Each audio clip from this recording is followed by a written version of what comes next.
చూస్తున్నారు MF4 TV.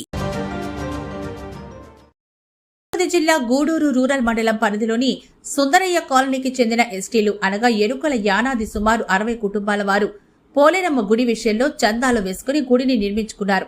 వారిలో గాయత్రి రమణయ్య భార్య రమణమ్మ అనువారు గుడిలో పూజలు చేస్తూ గుడి మీద పెత్తనం చాలాయిస్తూ ఈ గుడి మాది అని, ఆ గుడిలోకి గ్రామస్తుల్ని రాకండి అంటూ బెదిరిస్తూ గ్రామానికి సంబంధించిన స్థలంలో గుడి కట్టుకుని గాయత్రి రమణయ్య నేను చెప్పినట్లుగా మీరు నడుచుకోండి లేకపోతే మిమ్మల్ని చంపేస్తామంటూ ఆడవారిని అసభ్యకరంగా మాట్లాడుతూ గవర్నమెంట్ వారు వేసిన నీటి కుళాయిలను ఇరక్కొట్టి తాగడానికి నీళ్లు లేకుండా చేశాడు. ఇలా నువ్వు చేయడం బాగోలేదని అడిగిన గ్రామస్తులను బూతులు మాట్లాడి వారి మీద రూరల్ పోలీస్ స్టేషన్లో కేసు పెట్టాడు. గాయత్రి రమణయ్య వారి భార్య రమణమ్మను కుడుముల సాయి దన్నాసి బాలు తిరుమల శెట్టి మస్తాన్ అనువారు అసభ్యకరంగా ప్రవర్తించినట్లు కేసు పెట్టారు. దీంతో భయభ్రాంతులైన ఎస్టీలు All India Council of Human Rights వారిని కలిసి వారికి రక్షణ కల్పించమని కోరగా South India president A Solomon Raju, state vice president V Srinivasulu, Nellore జిల్లా working president P Balu Prasad, Naidupeta మండలం ప్రెసిడెంట్ ఎం ప్రసాద్, తిరుపతి జిల్లా మహిళా ప్రెసిడెంట్ వి సుమతమ్మ, నెల్లూరు జిల్లా మహిళా ప్రెసిడెంట్ ఎం శ్యామలమ్మ వెంటనే స్పందించి ఇరు వర్గాల మధ్య సమస్యను విని వారికి కౌన్సిలింగ్ ఇచ్చి కేసు లేకుండా చేసి సమస్యను పరిష్కరించడం జరిగింది.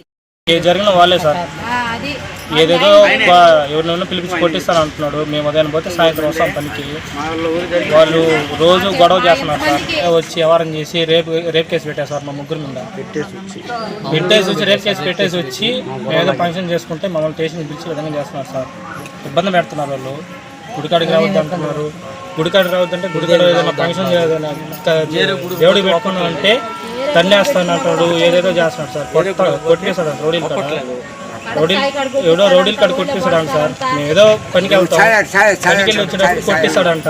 సర్పంచ్ నాగరాజు తెలిసిన ఆయన చెప్తే ఒక రౌండ్ ఏంటి మేము చూసుకుంటాం అన్నాడంట నాగరాజు అన్న. అమ్మలు పోసుకోవాలని మేము తిరణాల మీద ఉన్నాం సార్. అక్కడ గుడి ఉంది, పోలేరావు గుడి. అక్కడికి రానికుండా చేసేసాడు సార్. ఇది మా గుడి. ఇక్కడికి వస్తే ఒక్కొక్కరిని ఆడదాన్ని అంటాడు, మగోడిని అంటాడు. కొట్టేస్తాను, అక్కడ చంపేస్తాను, నరికేస్తాను అంటున్నాడు. మేము రోడ్డు మీద ఉండే గుడి ముగ్గుపిండి రవణయ్య. మేము రోడ్డు మీద ఉండే గుడి కాడ పెట్టుకుంటుంటే మా అమ్మమ్మకి హార్ట్ అటాక్ వచ్చి చనిపోయింది.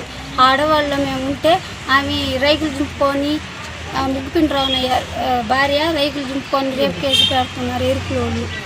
మాకు రవణయ్య భార్య. అది కాకుండా మాకు అసలు ఏం ఈ గొంతు అంతా ఎత్తు చనిపోవాలా, ఇప్పుడు ఒక సగం లేచింది, ఇంకా ఈ గొంతు అంతా చచ్చిపోవాలా అని మా మీద ఎట్లంటే అట్ట పెడుతున్నారు సార్ వాళ్ళు.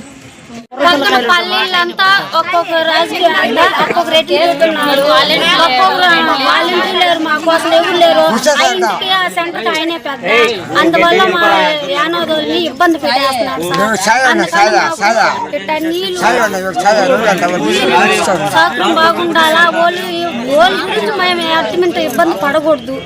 మాకు ఏదైనా సహాయం చేయాలి సార్. హ్యూమన్ రైట్స్ సార్ వాళ్ళు మేడాలు మాకు న్యాయం చేయాలని కోరుకుంటున్నాం సార్.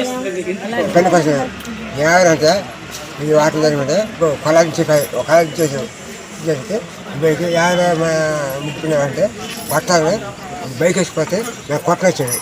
నేను కొట్టం పోయినా కొట్టేస్తే సాంకా చేస్తాను సాయంత్రానికి వచ్చేసాను సార్. ఊసి ఎంత ఇద్దరు అబ్బా కొట్టి ఇద్దరు ఇచ్చారు. బైక్ వేసుకుని అబ్బా కొట్టి ఇచ్చారు. బాగా అనిపిస్తాను చూస్తాను. కౌన్సిల్ ఆఫ్ హ్యూమన్ రైట్స్ వారిని ఇప్పటివరకు ఇచ్చినటువంటి ప్రజా సమస్య నిమిత్తము పరిష్కరించుకోవడానికి 7893732942 నంబర్కి సంప్రదించారు.